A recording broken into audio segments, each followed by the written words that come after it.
Greetings, horror, sci-fi, and X-Files fans. Drew here from Horror, Sci-Fi, and Beyond, and we got a new guest with us. From the Fear Gone, we got Mr. Reed Lackey's other half, Mr. Nathan Rouse. How you doing, man? I'm good. I'm good. It's funny being described as Reed's other half. He's so small and I'm so large. I don't really know what that says about us physically, but I'll take it. Yeah, for sure. We're here today for about maybe less than an hour to discuss the X-Files Fight for the Future, which, if you don't know, is the first feature-length film based off the X-Files. And I know you're a pretty big fan of the series. Dude, yes. There are, so this will probably resonate a little bit. I think you've featured my other half Reed a couple times, and he's a big Star Trek head from his early years, and X-Files is kind of my equivalent there. Like it started in 94. It started its television run in 94. I actually didn't get into it for a couple seasons, though I always figured this was something that would appeal to me. But I remember checking out an episode. I think it might have been on Friday nights when it first aired, because that was, a big TV night. And there's an episode called War of the Coprophages, and it's all about roaches. And if you listen to The Fear of God at all, I just really am just not a fan of roaches. And this particular episode, the scene I caught is the scene wherein a bunch of druggy kids are hanging out in their basement and a roach crawls up under the skin of one of the kids, and it's just repulsive. And that happened to be the scene I turned on when I was like, I'm gonna go check out this show, The X-Files. And I was like, nope, not anymore. And so it actually wasn't until college that I started to get really into it, which would have been right after this film released. Okay. So I started watching it concurrent to, I think it's 5th or 6th season, again, circa the film's release. And then just funny story, FX, the TV network. I think it was FX at the time. It's been a minute since I was in college, and they would air the reruns. So, and Drew, I'm not positive how old you are, but you might remember 29. There was this thing, 29, yes. You might recall there's this thing called a video store, and it's where you could, yes, you could get in your car and drive to a physical location and peruse shelves and rent things, physical media. Right. It's a wild thing, wild times, those early aughts, late 90s.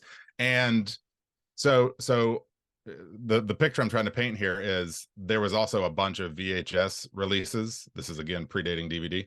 VHS releases of the X-Files. So started getting into it. It would air on FX nightly at like 10 o'clock. So me and my roommate, and this is really funny, I don't know if you're familiar with the Golden Girls. The Golden Girls preceded X-Files nightly, every weeknight.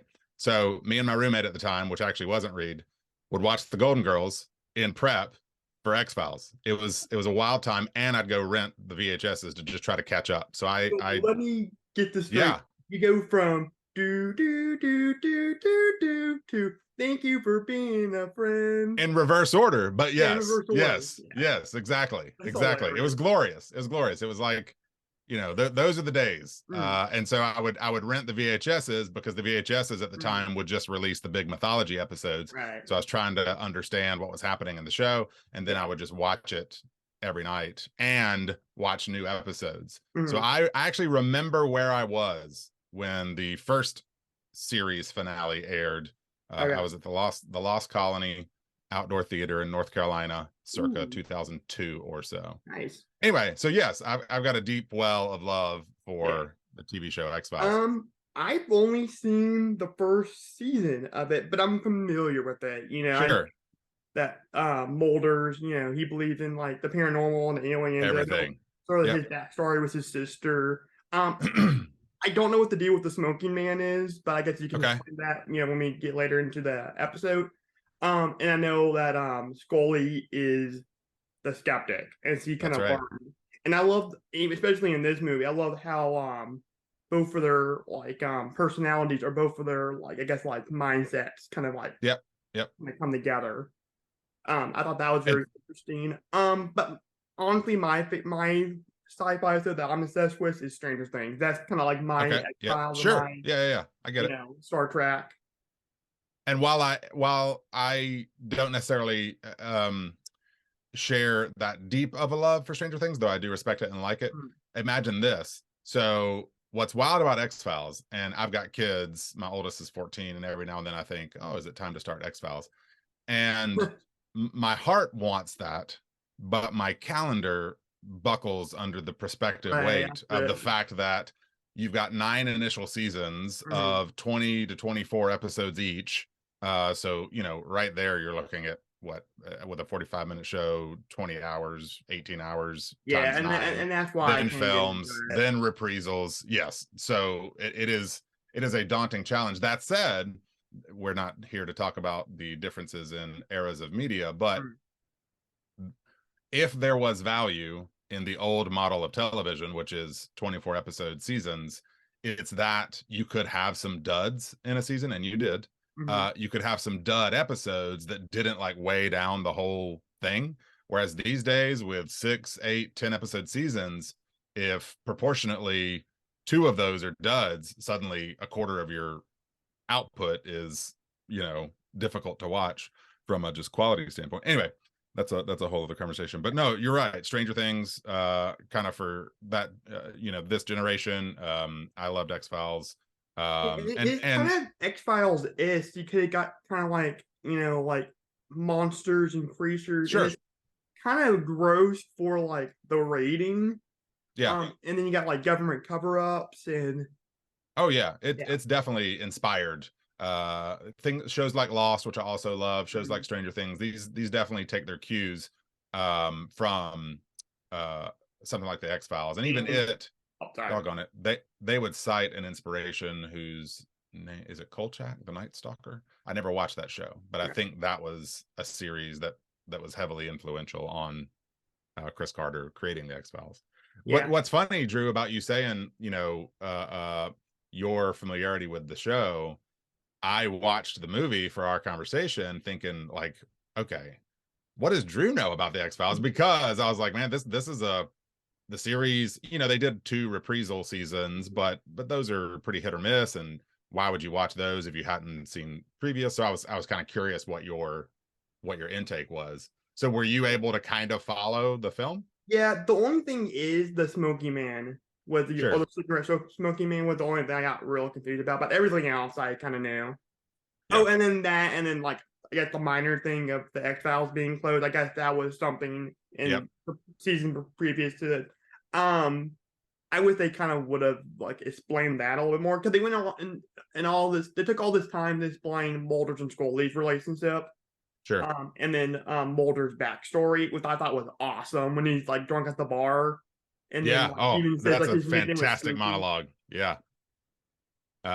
Well, and you make a good point, and this film, unlike and happy to come back on in the future to discuss it if we wanted to, unlike the subsequent film feature length X-Files, I think subtitled I Want to Believe, Mm, um this film very much functioned as a mythology episode, just feature length. Like right. it to your point, a casual viewer of this film would be like, oh, the X-Files is a literal thing and it was Mm. closed, and at the end of the film, you've got the old man dropping the paper that is now signified it's reopened. Yeah, Because I thought yes, that was and so cool how they did yeah, that.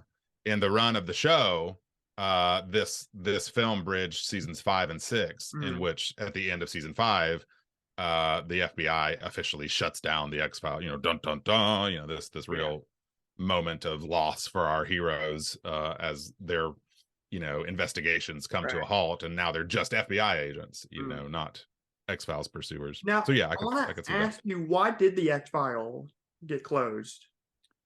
Oh man, I did not refresh the Ooh, okay. content of the given seasons. Typically, it's just Mulder has pissed off too many people, too many ways, and they finally just clamp down. I Mhm. can't recall exactly what it would have been, but Um, the X-Files as a series, I would champion to kind of anyone, with the small asterisk. Well, the big asterisk is it's a lot of content, but the Mm. smaller asterisk is, bless their hearts, they just didn't know how to end the show. This, Right. because this predates the era when, and honestly, Lost is kind of a turning point here.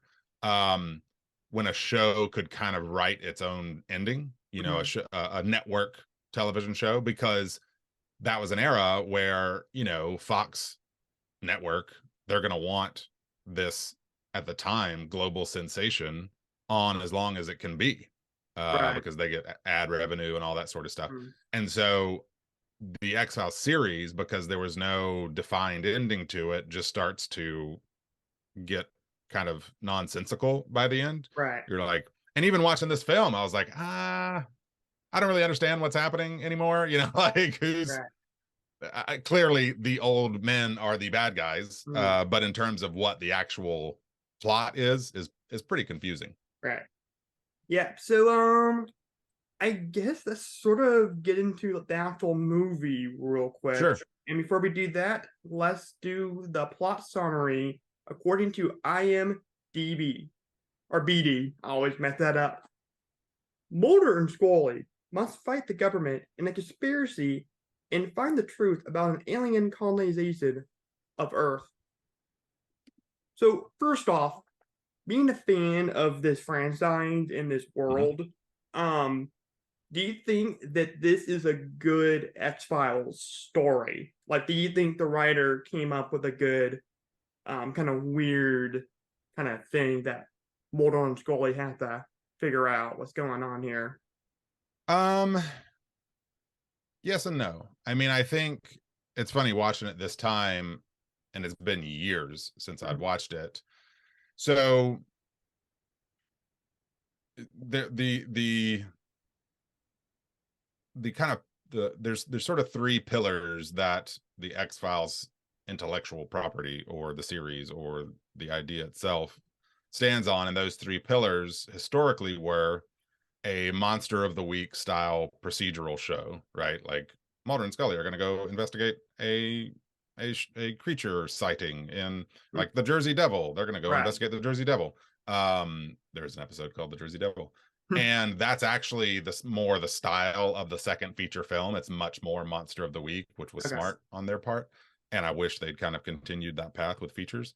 Um, so that's pillar one. Pillar two is the mythology, this government conspiratorial stuff about the relationship between shadowy figures on Earth, humans, and alien, as sort of revealed in this film, colonizing forces. Mhm. But the that dynamic presents itself in a number of ways throughout the series. That This is what I mean by it gets pretty confusing, it gets pretty bogged down under its own weight by the end of the series. But that's pillar two. Pillar three is the Mulder Scully relationship. Okay. And so, to your question of does this film accurately represent kind of the show, I would say largely yes. It ignores, it adheres to two of those pillars, which is the government alien conspiracy stuff and the Mm. Mulder Scully stuff, kind of ignoring the monster of the week stuff. This is, I can't even believe I'm saying this, but watching it this time, I felt it was a little boring. Like there's Really? not a whole lot of plot. It's mainly Mulder Scully running around, right? Like just running to a new scenario and encountering conflict, and then running away from that scenario, and then Scully gets taken out. Mm. um I think it's a bit thinner on plot than I wish, or thinner on action, thinner on, Right. you know, substance. But it definitely, for where the show was at the time, furthers some of that government mythology Right. conspiratorial stuff. And you know, and I'm one of them, I will own it, for the Mulder Scully shippers of the world, it definitely did a lot of movement in that. The Right. almost kiss in the hallway, like Oh, that that was was a genius. I love yes, that. yes. That was a very significant moment to fans of the show, fans of those Mm. characters. So that's a long-winded way to address your question, which is to say, I think it serves those characters really well. Mm. And for those of us who got kind of beat up by the end of the series because it was clear they kind of didn't really know where they were going or what they were doing. Right. That's where we always hang our hat, is Mulder and Scully. Like, I will tell you this, and we're recorded, so it's documented. Like, Fox Mulder and Dana Scully are two of my favorite characters in media in history. You know, I just Oh love no, those characters. I believe it. Yeah, just love those characters, love their dynamic, love the performances. You learn to a really funny story. My dad, when we were all as a family first getting into X-Files, he was pretty turned off by the rhythm of the scripting. In other words, like, if you watch the beginning of this movie and just the way Mulder, voiced and acted and performed by David Duchovny, delivers some of these very wordy lines, you know, it could be like, do people really talk like this? But Right. he did come around by the end of it, and that's one of the things I just kind of love about it, is it's just these two really smart people, you know, this kind of interplay of skeptic, faith. Occasionally the show dabbles with Scully's religious background. That's interesting.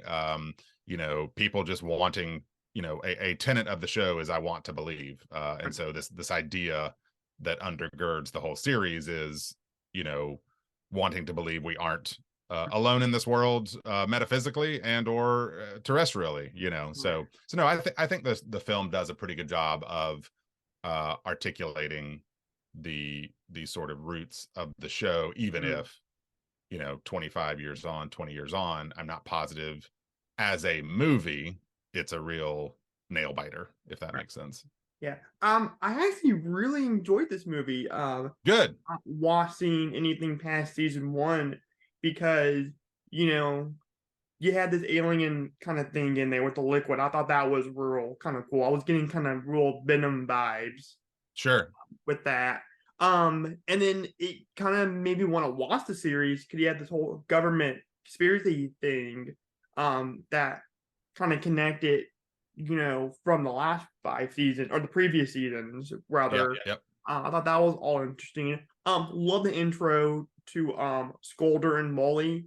I almost thought for a second that when they're in that Texas like neighborhood Yeah. and and they go down the tunnel, I thought that's what was gonna be their intro. Like they're gonna exit out of a truck and they're gonna Uh-huh. pan like to their faces, like real Sure. cinematic. But they didn't give you that. Nope. They're Nope. like basically you see like Gillian Anderson on top of a roof looking for a bomb, and then that Yep. I guess kind of became a distraction to like what the government was really doing. Yep. Yep. Yep. And uh speaking of Lost, Terry O'Quinn, oh yes. is in there, Yep. which is awesome. John Locke. And funny enough, and X-Files did this more than once, not just with Terry O'Quinn. Not for any of their main supporting characters, but they would have these character actors show up more than once throughout the run of the series as different characters. So, for instance, Terry O'Quinn as SAC Darius Michaud in the Fight the Future film. Terry O'Quinn shows up in other spots in the series, but not as that character. Just, you know, Oh, that's awesome. yeah. In fact, you know, if you do dive deeper into watching the series, which again, it's a quality series, you know, I think it'd be fun to, if one had the time to, like, you know, kind of binge it over the course of a few Mm. months or whatever. But there's a lot of faces you'll recognize in there, like Jack Yeah. Black, Lucy Oh, Liu, Giovanni Ribisi shows up. Bruce Campbell. There's a number of other people that aren't immediately coming to mind, but who. Bruce Campbell. Bruce Campbell. Okay, yeah. Yeah, Now because again, I read his book, so I he remember. was he was pretty well known at that point. I'm referring to people who were just getting their Oh, yeah, just yeah, getting started. Yeah. yeah. Um, and then I love the part when they're in that government facility and like all those flies come out. I thought that was real cinematic. Oh, the bees. Or Yeah. yeah, the bees, and that's probably something you probably wouldn't have seen, given a TV show budget. But here you go, Yeah. movie budget, and I like Well, how like it felt kind of cinematic, but also kind of still in touch with like the feeling of the show. But the yeah. acting Well, from the Coveney and Anderson are kind of still that kind of TV level acting. oh yeah. I mean, they really play well off each other. I love there's little lines like, I don't know if you remember preceding the B scene, when they're chasing down, they're driving through the night in the Mhm. Texas, highways and byways, and they come to an intersection, and it's a dead end straight ahead. Mulder says, "What about left?" Scully says, "What about right?" Oh yeah. And then Mulder. This is one of the things I just love about the characterization of these characters over time is he just drives straight where Mhm. there's no road, and he says, "5 years working together, Scully. When have I been wrong? Never. Well, not driving anyway. Just a lot of like really fun humor Yeah. woven into the show I guess or you the can say film. that he was right. You could, but Yeah, that whole, I mean, that is my favorite part in this movie. I brought that down my favorite part. I love that tanker car chase because it reminded me of my favorite director, and I know I talk about this in every episode I can, but I'm a huge Steven Spielberg fan. That tanker yeah. car chase felt very Spielbergian to me. Oh, sure. Yeah, yeah. The nighttime shoot, mysterious stuff. Yeah, Yeah, and it's the fact that like this alien ends up on this like this farmland or something that eventually becomes farmland because it was here like since the caveman days. yep, yep.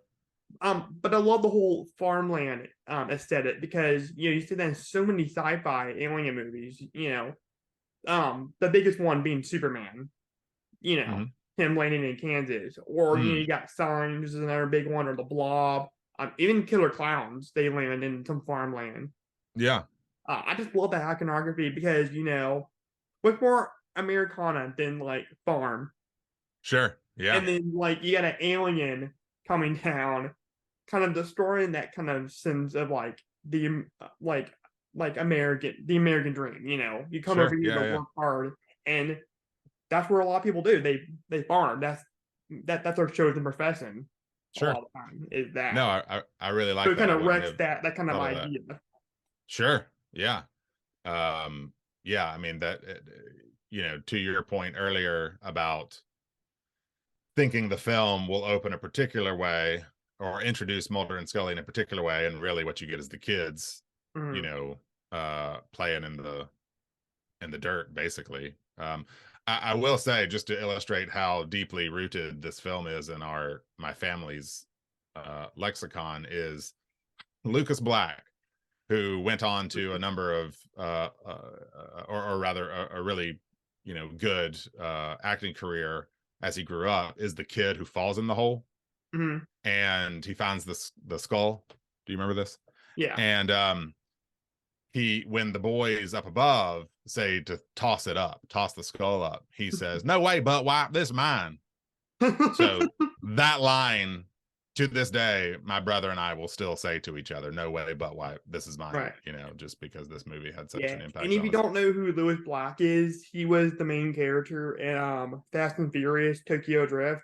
And I That's right. believe wasn't he I've only seen like one series of this franchise, but he was in NCIS New Orleans. I have no idea. Never Right, watched an because NCIS in my I've life. only seen the regular NCIS. Me and my family are Okay, a big fan of that show, or we're a nice. big fan. Yeah, Yeah. So that's always kind of cool to see like people um that you knew were going to be famous or you know be another character. Like for example, I'm watching all the Harry Potters right now. uh huh, Hence the shirt. sure, Um, and it's so weird to see like little Ron Weasley, especially with the first two, knowing that he becomes like this homophobic character in M. Night Shyamalan's Knock at the Cabin, and then like this mm, really weird, almost kind of despicable character, but kind of likable character in Servant. Which sure, speaking of that, you guys are talking about that right now on yeah, your yeah. channel, which is awesome. We're covering Servant, covering more or less all the Shyamalan films. I don't know that we'll get to Airbender, maybe one day, but not Oh in this series. God, But please other than don't, please that, don't. I've never seen it, so part of me is tempted to just to check a box, but I've heard such Yeah, unpleasant things that they should have done the X Files model. Just do another like story. Don't do the Yeah. same story. That's Yeah. gonna we know is gonna be better in the series. Sure. Sure. But Um, anyway, oh yeah, one thing I want to ask you before we get to favorite part, least favorite part. Who is the Smoky Man? Because I know he's connected to Mulder in some way. sure. So, uh, that's a very good question that even the show at times seems a little unsure its choice on. So the cigarette smoking man, CSM, as he was known in his early runs of the show, played by William B. Davis. No, I didn't just look that up. I just remember it. Great sort of shadowy figure who is representative of, is the signifier of this massive government conspiratorial thing that weaves itself through the entire show. I mean, do you want me to spoil some stuff? Like, will you ever do you like are you wanting to know X-Files TV knowledge? I mean, I really do want to watch it. It's just again just trying to find the time. Sure. Well, Give me a little break. Give me a little tease. yeah, I mean they tease throughout the show that um he might be Mulder's actual father. Like that starts to get Okay. teased out at a certain point in the series. But this is kind of what I mean, and I won't spoil the details of this so that you won't anticipate it if it ever happens. But now, don't get me wrong, genre storytelling has played with the are they or aren't they dead trope, kind of as long as it's been a storytelling device. But there's a particular scene late in the run of the X-Files first television run, and when I say that I mean that it had a 9 season run, and then Right. years later they came back and did a season 10, and then years after that they came back and did a season 11 in this kind of reprisal era we're in. But there's a scene that happens in that first run late where you're like, oh, he is dead. There, Mhm. what I have just watched that they've shown me on this TV show, there's no chance this character survived. Like it's just, Right. and even the show was probably planning that that was it. Mm. Nope, he comes back in later eras of the show, and it's just kind of like, okay, Yeah. whatever, that doesn't make any sense. But to your question, and I'm actually withholding a good deal right here, but the loose note is he's in the very first episode, as you might recall, just real background, Right. but the actor and the character and why he's called the cigarette smoking man is because literally almost every scene he's in, he's smoking a cigarette. Okay. There is an actual great episode, there's a lot of great episodes peppered throughout the run, but I think it might be called Confessions of a Cigarette Smoking Man or something like that. That is just an episode centered on him, and the episode itself suggests that he was on the grassy knoll as part of the JFK Yeah. assassination. Right. And so they just play with him as this representative figure of the shadowy government organization. They flirt with, is he or isn't he Mulder's father, pretty much throughout the run. To the point that I don't even totally remember what the show lands on for that choice, but Right. whatever. So yeah, he's the big bad. He's the Darth Vader kind of Yeah. figure. Yeah. Voldemort, Thanos. Yep. Yep. Yep. So one more question I want to ask you just real quick before we get to Sure. favorite part. Do you or have you ever owned I Wanna Believe poster? Hell yes. Can I say Yeah. that? Yeah. Yes. Back, I mean, I haven't in a long time. I mean, Drew, right now, I'm 43 years old. I've had this for at least 15 years, maybe longer. I've got a long sleeve t-shirt. It's black. It's got the embroidered X, on the chest. And it Right. says, I think that one says either the truth is out there or believe the lie or something. I should throw it out. It's so old. I've worn it for years and years. It's my like, it's cold outside. I need some long sleeves on kind of shirt, like, but I'm not gonna like go out formally in it. But I mean, if yes, it serves that posters. purpose, Drew, just keep it. what? If it serves that purpose, just keep it. Exactly. I mean, Yeah. Drew, I had the McFarlane release action figures that coincided with this film as an adult. So yes, my at a certain point in my life, I was all in on the X-Files, their associated merchandise. Yeah. Absolutely. Hey, like I say, every pop culture nerd has their thing. My thing just so happens to be Star Wars, Marvel, Stranger Things, Batman, Sure. Terminator. Like, That's funny. I thought you said Pac-Man, and I was like, oh, no, he said Batman. Pac-Man would be a really funny thing to obsess over. But you might remember this. I know you, generally speaking, listen to our show. I referenced this on when we first start talking about Servant. So in I'm pretty sure it's the season 10 reprisal, which is again probably like 10 episodes or so, and largely is very bad. mm, But there is an episode. So they did this a few times over the years. The first iteration of it was once David Duchovny got kind of soured on doing the show and wanted out, they brought in Robert Patrick, he of Terminator 2 fame, and right. Annabeth Gish, she at the time of Mystic Pizza fame. Slight joke there. Mm, Nobody knows what Mystic Pizza is. But they brought them in as new templated Mulder Scully characters. Like they were FBI people that if the show had chosen, if Gillian Anderson had walked, they were going to carry forth the X-Files idea. So right. they did that once. Well, years later, again in this season 10 reprisal, um, Lauren Ambrose and Robbie Amell, who is Stephen Amell's brother of Right. Oliver Queen fame, uh, show up as younger FBI agents. He brunette, she redhead, right? So it's Mm, clearly meant to suggest Mulder Scully, and they were great. Like I kind of wish, while I love Mulder and Scully, I recognize that these actors, these characters, it wouldn't make a whole lot of sense to resume the show with them. But X Files really did tap into something pretty cool that could still work today. right. Government agents investigating paranormal things, and the romantic tension between them carries forward. Like that's a concept that could Yeah. really work. They just keep going back to the Mulder Scully well, which is fine. I love them, Mm, but at a certain point, just retire these characters, kind of yeah. thing. Yeah. Just real quick, I Yep. actually do own I don't I want to believe poster. Even though I'm not Nice. a huge fan, but I like aliens. Aliens are cool. And I have a theory about aliens that I think at one point they were here and they basically saw how stupid and petty we were. And then this hid like their secret alien cameras like everywhere. And so like we're just entertainment for aliens. Okay. I mean, Stephen King's novel Under the Dome would substantiate your theory there. Well, spoiler alert. Sorry. I'm probably never gonna read. I'm not a big Okay. reader. Like I love to Okay. read. I don't. I'm a slow reader.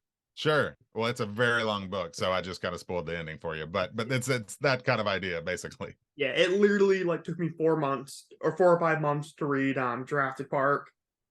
Okay. Yeah, and you could have just watched the movie, Drew. Come on. Yeah, well, I mean, it's It's a 30th classic. anniversary. I wanted to read the book a second time, but anyways, that was pretty funny. I'm not gonna lie. Um, Sure. anyway, let's get the favorite part to the least favorite part. And I'll let you go first, Mr. Rouse. Um,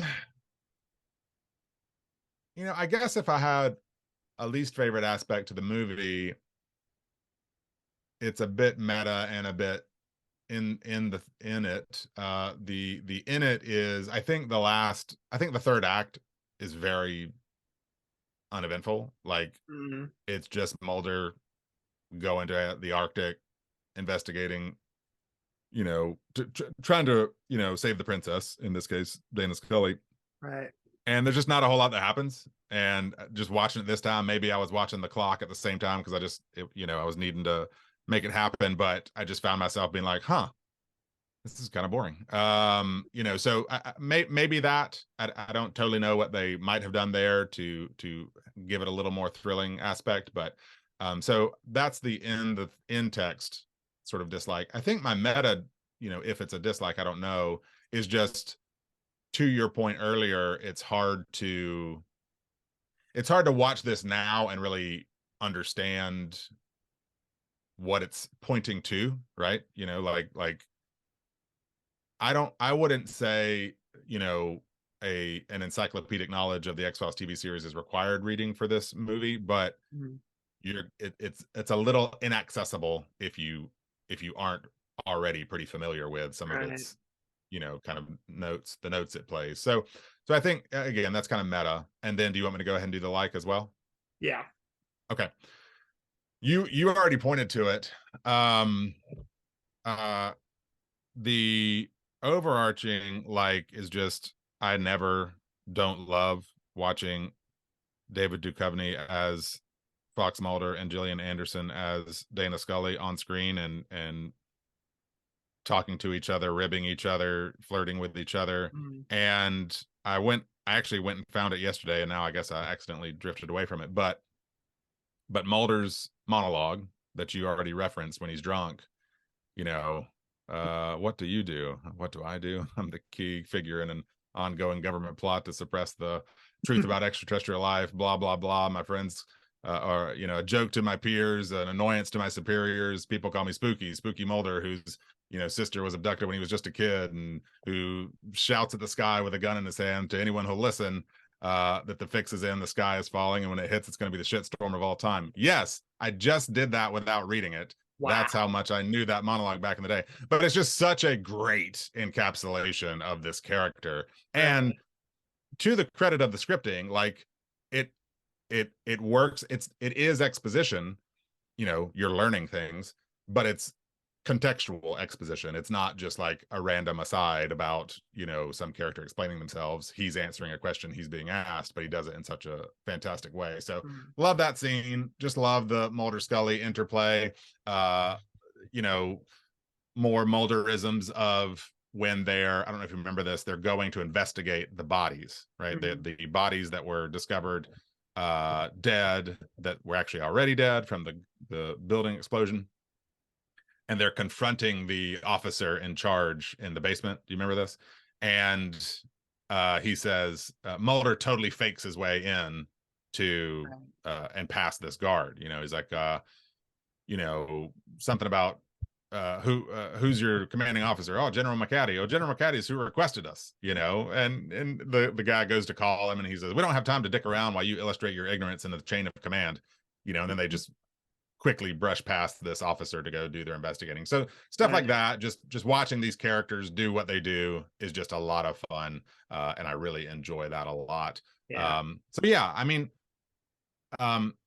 meta textually, I would say this movie just does this weird thing that media can do and art can do, where it's deeply also entwined with my memories of it, like the Rouse family sort of experience involves the X-Files, like not my wife and kids, as in my siblings and my parents. Like we all watch this together. We would all rehash it together and experience it together. And this film is representative of that time. So I just kind of love that about it too, is just the memories it conjures. So yeah, that's my takeaways of Fight the Future. So we don't got too much time left, so I'll just go to my favorite part and least favorite part, and I guess we can kind of do theme real quick. Sure.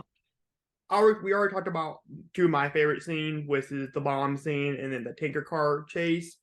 Just another quick little moment I want to talk about is when Mulder pees on the car poster. I thought that was so genius.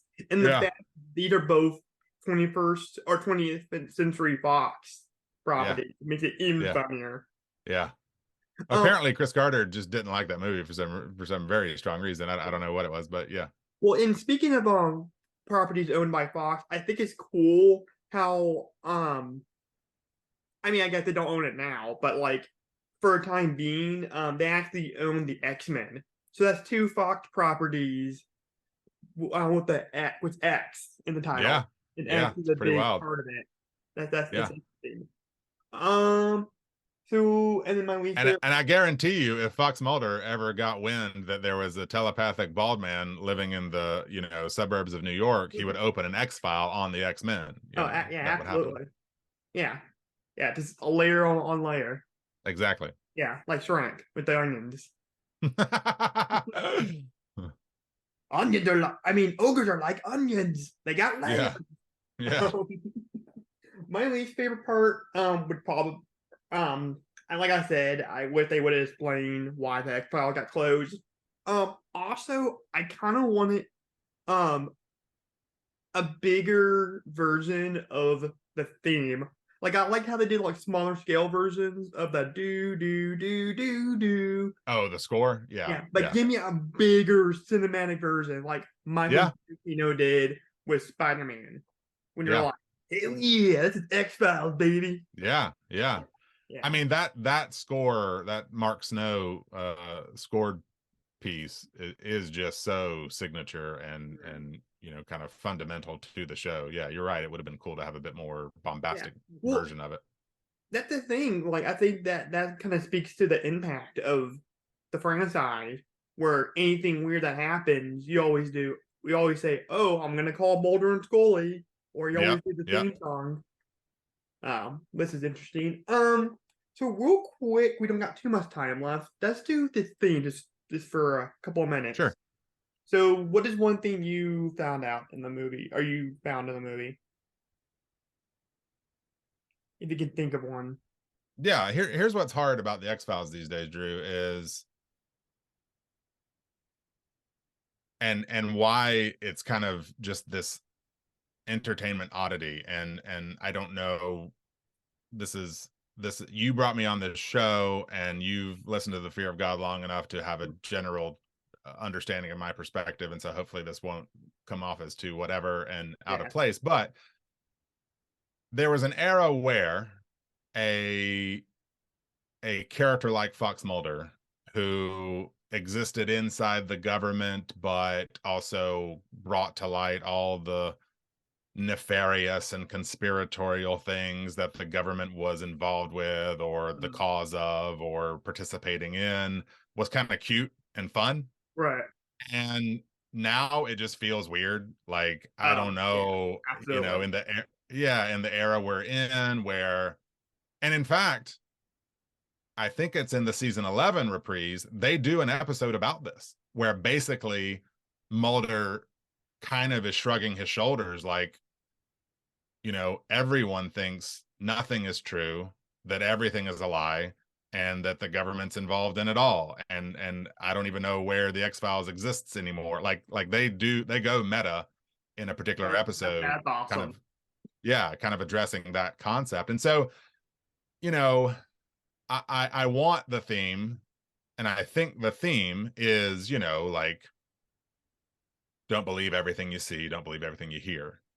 I think what's hard and sad to me is, in the era we live in, that gets taken to a flawed, broken, toxic, and dangerous Mhm. place, with a lot of people when it comes to, so in other words, like, you ask what the theme of the movie is. I mean, it's pretty on its face, like, everyone in power is lying to you. And Yeah. I'm not even here to say that on a certain level some of that might not be true, but I think you know we've gone through the looking glass, and we're not even all Fox Mulders who question stuff. We're all, to your point about your theory on aliens, we're all really dumb Fox Mulders. Like, we're like the dumb version of Fox Mulder. Right. You even watch this movie and you're like, these are smart characters. These are Mhm. these two people are just really good at what they do. They're smart. They've got a lot of history and education and training, and they're just bringing those skills to bear on, inquisitive thinking and, curiosity and challenging status quos. Like, that's a very different model than what lives in the world today and is on every street corner and in every household, which is, no, everyone is lying to you. And I did my own research. And here's the fake receipts. Anyway, so my apologies for going that route, but that's kind of what watching the X-Files weirdly feels like to me these days, which is this odd token of a bygone era when we could be like, oh, teehee. And I'm knowledgeable enough, the Tuskegee experiments were a real thing, the government participating in, questionable choices over the years is a real thing. That is Yeah. true. But I don't MK know that that Ultra means, the thing too, with the thing too. do what?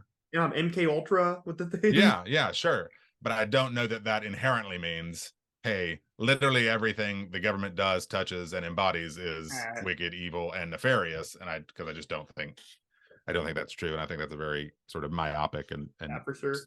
forgive the word, infantile way of thinking. That is literally what I wrote down.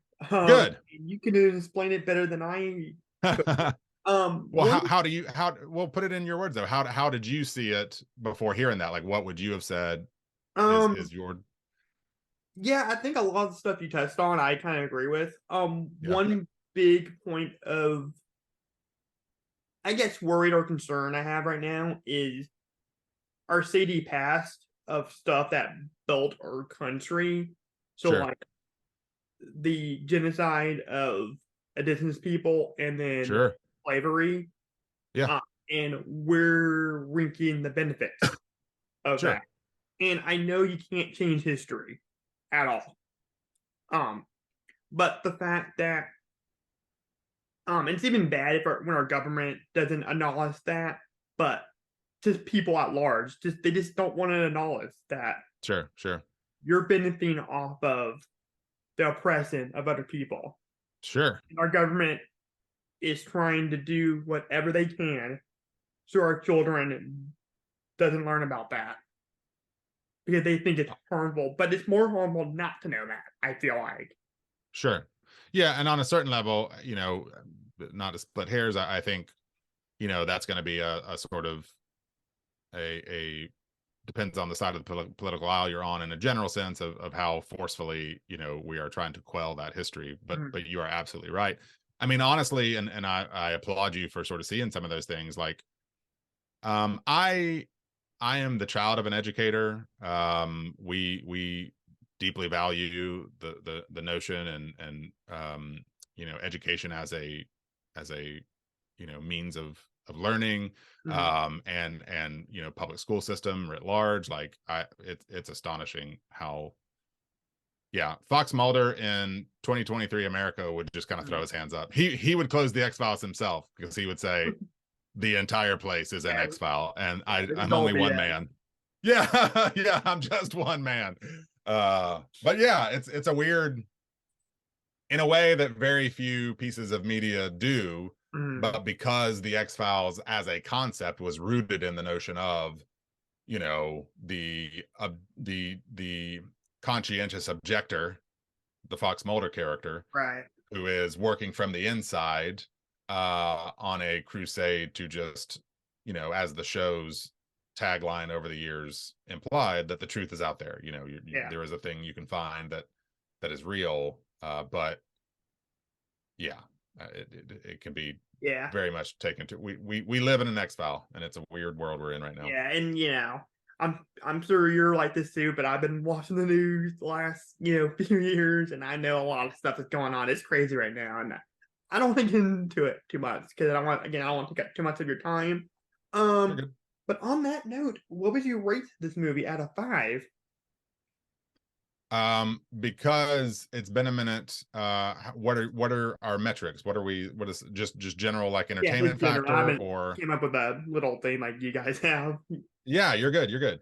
I will give it, my heart wants to give it a 5, but my rational brain watching it would settle.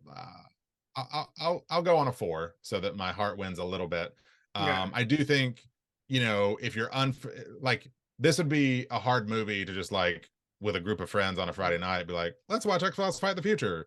If none of them were aware of it or have seen it, it's going to be a bit jarring, a little bit Mhm. dated, a little bit of a thematic oddity, as we've just Right. outlined. So I'm going to give it a 4 because my heart wants it to be a 5, but my real brain says probably more like a 3. But Yeah. yeah, so I'll go 4. I'm gonna go 3.5. I think Okay. there's enough intrigue to make me want to watch the series.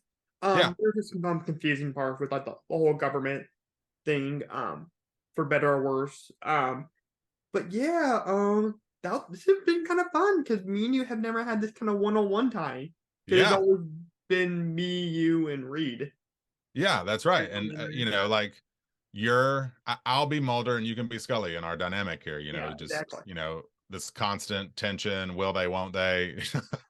Yeah. Hey, at least he made me the hot redhead, so I'm all There you good. go. There you go. Yeah, Yeah, yeah, and now yeah. he was like the it female celebrity like in the Oh, Yeah. dude, I don't know if you remember this when we covered Midnight Mass. I Mhm. brought up if you watch Midnight Mass, yeah? Yeah, I love that Okay. series. Oh, it's so good. Well, if you go back and watch it, I don't remember the character name, but Zach Gilford, the young man, the Oh, lead, yeah. he's got a Scully poster in his room. Yeah. Yeah, Yeah. basically, like, every woman wanted to be like Dana Scully, and every guy wanted to be with her, basically. Sure. Yeah, Yeah, more or less. yeah, We'll leave it there. But yes, yeah. that's not Um, utterly wrong. yeah, so real quick, and we'll end this. Um, so Universal just announced, as we're recording this, some mazes in for Halloween Horror Nights this year. Uh-huh. Would you like one year to see an X-Files maze? That'd be incredible. No one would go, and that would actually maybe make me happy because then I'd just be the one person there. That'd Yeah. be awesome. Yeah, that'd be very cool. Because I do think they just announced a Stranger Things one, Oh yeah, right? that would be awesome. I would love to see that. No, I'm telling you, I think there is one that just Oh, got announced. yeah, I meant the X-Files one would be awesome. Oh, yes. X-Files would be awesome. You could do some aliens. You could do Yeah. some, aliens. But anyways, guys, I think it's time to wrap up this episode on that note. So guys, if you like this episode and you want to see more spooky and weird content, make sure you slap that subscribe button. Follow me on Facebook and Twitter at Horror Sci-Fi and Beyond. And also, don't forget to leave this episode a killer comment and a King Kong size thumbs up. Heck This yeah. is Drew from Horror Sci-Fi and Beyond. Over and out. Bye. See you guys.